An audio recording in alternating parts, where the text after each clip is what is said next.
اور منبر شریف پر جو جماعت ہے، اس جماعت سے مؤدبانہ عرض ہے کہ یہ جماعت صرف دعا کرتی رہے۔ یہ وہ مبارک جماعت ہے، ہم ان کی عظمت اور ان کی شان کیسے سمجھ سکتے ہیں؟ سوچیں ذرا اور غور کریں۔ اگر قرآن پڑھنے والا پڑھانے والا نہیں، پڑھنے والا بچہ قبرستان سے گزر جاتا ہے، اللہ اس کے قدموں کی برکت سے قبروں کا عذاب اٹھا لیتا ہے۔ اگر پڑھنے والے کی یہ شان ہے تو پھر پڑھانے والے کی شان کتنی ہوگی؟ غور کرنا چاہیے ہمیں۔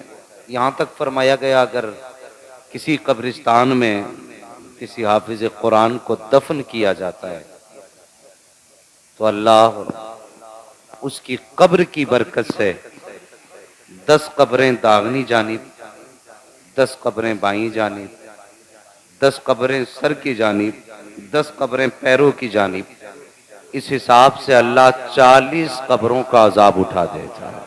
بے شک، سبحان اللہ۔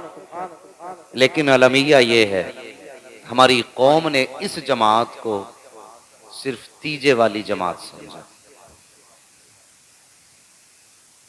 صرف 40ویں والی جماعت سمجھا۔ ہم نے ان کو صرف مسجد کے مصلے تک رکھا۔ نہ سیاست میرا کام ہے، نہ نیتا نگری کا ہمیں شوق ہے۔ خدا کی قسم، جسے مصطفیٰ کی غلامی مل جاتی ہے پھر اس کے سامنے دنیا کی کوئی بھی بڑی سے بڑی پاور اور بڑی سے بڑی سیٹ کی کوئی اوقات نہیں ہوتی۔ ہم اتنا جانتے ہیں، ہم اس کی نوکری کرتے ہیں جس کے اشارے پہ چاند سورج چلا کرتے ہیں۔ کیا بات ہے، سبحان اللہ۔ ہمیں اس کی فکر نہیں کہ کس کے پاس کیا ہے، لیکن المیہ ہے حضرت ایک ہماری قوم کا، وہ یہ ہے کہ جب اقتدار کی بات آتی ہے تو ہماری قوم اقتدار کی رسی ایسے لوگوں کے ہاتھ میں دیتی ہے جن سے اپنا گھر تک نہیں چلتا۔ کڑوی باتیں ہیں لیکن سچی باتیں، معاف کرنا تکلیف ہو تو۔ میری تقریر طبع یار کو بے چین کرتی ہے، سبب کیا ہے وہی کہتا ہوں جو دل پر گزرتی ہے۔ میں آپ لوگوں کو خوش کر کر کے موٹے نذرانے لینے نہیں آیا، اور نہ اس کی فکر ہے کہ کون راضی رہے گا کون ناراض۔ فکر اس کی رہتی ہے منبر جس کا، جلسہ جس کا، محفل جس کی، بس وہ آقا راضی رہے، ورنہ کسی کے ناراض ہونے سے کوئی فرق نہیں پڑتا ہے۔ جب اقتدار کی بات آتی ہے تو ہماری قوم اقتدار کی رسی ان کے ہاتھ میں تھماتی ہے جن سے اپنے گھر تک نہیں چلتے۔ جب قوم تباہی میں پھنستی ہے تو ذمہ دار مولوی ٹھہرائے جاتے ہیں۔ ہاں، یہ سچی بات ہے، پھر ذمہ دار مولوی ہوتا ہے۔ یہ مت سوچنا کہ یہ اپنی پارٹی کی بات کر رہا ہے، یہ میری پارٹی نہیں، یہ مدینے والے مصطفیٰ کی پارٹی ہے، اور یہ اس لیے نہیں کر رہا ہوں آپ ان کے ساتھ بھلا کریں، یہ اس لیے کہہ رہا ہوں تاکہ آپ کے ساتھ بھلا ہو۔ ہاں، ورنہ اکثر جتنے لوگ مسجد کے آگے رہتے ہیں ان کی نظریں مسجد کے دروازے پہ ٹکی رہتی ہیں۔ کب امام جا رہا ہے، کتنے بجے آ رہا ہے، کتنی بار نکلا، کتنی بار آیا، یہ مزاج ہے ہمارے۔ اللہ کے بندے، صرف ایک بات کہنا چاہوں گا، صرف ایک بات۔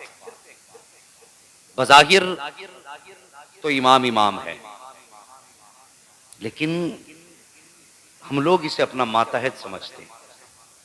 یہی تو وجہ ہے نا، متولی کھڑا ہوتا، کہاں تھے بھائی پرسوں؟ تمہیں اتنے دن کی چھٹی نہیں ملے گی، اتنے دن رہو گے، اتنے دن جاؤ گے، فلاں دن رکو گے، فلاں دن جاؤ گے۔ اب امام ہے مجبور، اس کو رکنا ہے تو وہ کہتا ٹھیک ہے جی، جب آپ کہو گے تب ہم جائیں گے، جب آپ کہو گے تب ہم آئیں گے۔ تو یہ آپ کے ماتحت ہوا، یہ آپ کے ماتحت ہوا۔ آج اس کا اختیار تمہارے ہاتھ میں۔ کیا کبھی سوچا ایک دن مرنا بھی ہے؟ کچھ آکام رب نے بھی تم پہ لازم کیے تھے، وہ تم سے اپنے آکام کا بدلہ لے گا. وہ قیامت میں پوچھے گا میں نے تجھ پہ یہ لازم کیا تھا کتنا کیا، میں نے تجھ پہ زکوٰۃ لازم تھی کتنی کی اور کتنی دی. بندہ کہے گا معاف کر مالک، نہ دے سکا. تو پھر حکم ہوگا تیرے ماتحت بھی میرے کچھ بندے تھے، بتا تو نے ان کے ساتھ کتنا صلہ رحمی کیا. اتنی سختی کرنا اپنے ماتحت پر جتنی خود برداشت کر سکو. میری بات بہت غور سے سننا، میں نعرے لگوانے نہیں آیا ہوں. میں آئینہ ہوں دکھاؤں گا داغ چہرے کے، جسے خراب لگے سامنے سے ہٹ جائے. میں تھوڑی کڑوی سچی باتیں کرنے آیا. ہم اپنا ماتحت سمجھ بیٹھے اور ہم نے وہ زیادتیاں کی.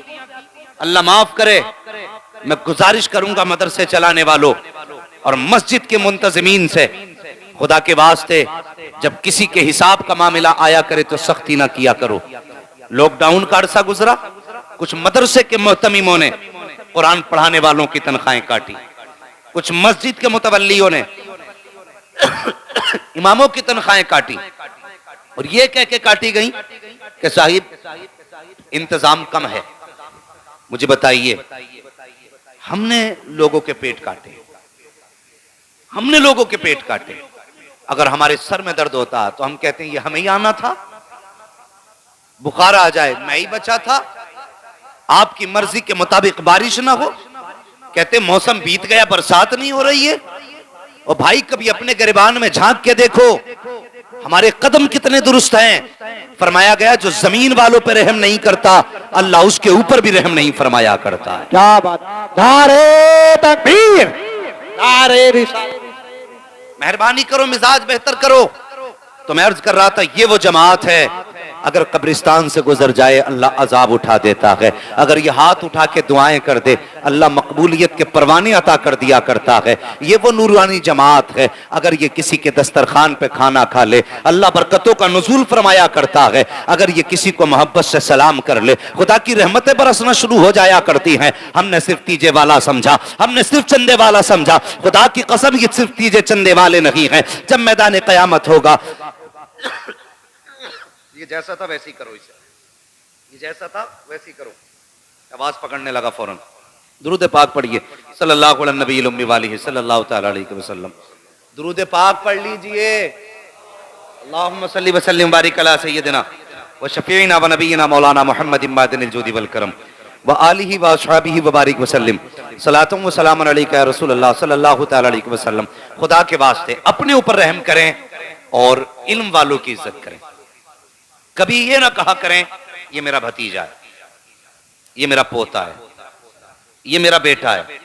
آپ کا بیٹا ضرور ہے لیکن اب جانتے ہیں یہ مصطفیٰ کے علم کا وارث بن چکا ہے. ورنہ پوچھو ان علماء سے، بتائیے علامہ صاحب اگر کسی کا بیٹا مصلی پہ کھڑا ہو اور پیچھے باپ کھڑا ہو، اگر وہ نیت کرے پیچھے اپنے بیٹے کے، نماز ہو جائے گی؟ ہو جائے گی نماز؟ بول سکتے ہیں نا آپ لوگ؟ نہیں ہوگی نا. اگر مصلی پہ باپ کھڑا ہو بیٹا کہے پیچھے اپنے باپ کے، اگر مصلی پہ چچا کھڑا ہو پیچھے سے بھتیجا کہے پیچھے اپنے چچا کے، کیا یہ سچ نہیں ہے؟ سچ بھی ہے نا بھائی. اگر مصلی پہ باپ کھڑا ہے تو بیٹا ہی تو پیچھے ہے. مصلی پہ بیٹا کھڑا ہے تو باپ کہہ رہا ہے نا پیچھے اپنے بیٹے کے. بات سچی رہی نا؟ تو مالک پھر کیوں نہیں؟ فرمایا یہاں رشتے تیرے خون کے نہیں چلیں گے، یہاں رشتے میرے حبیب کے چلیں گے. مالک کہنا کیا؟ کہنا یہ ہے کہ پیچھے اس امام کے. جب تک امام نہیں مانے گا نماز، سارے بولے نماز، پیچھے والے بھی بولتے نماز. جو لوگ نہیں بول رہے ہیں دیکھ لینا دائیں بائیں میں، یہ وہی ہوں گے جو مسجد سے نکلتے ہی کہتے ہوں گے آج انگوٹھا ہلائے. میرے حضور نے فرمایا قیامت کی نشانی ایک یہ بھی ہے کہ بے علم لوگ فتوے دیں گے. ہاں بے علم لوگ فتوے دیں گے. آج ایسے ہی لوگ فتوے ٹھوک رہے ہیں، کہتے میں نے دیکھا انگوٹھا ہل گیا امام کا.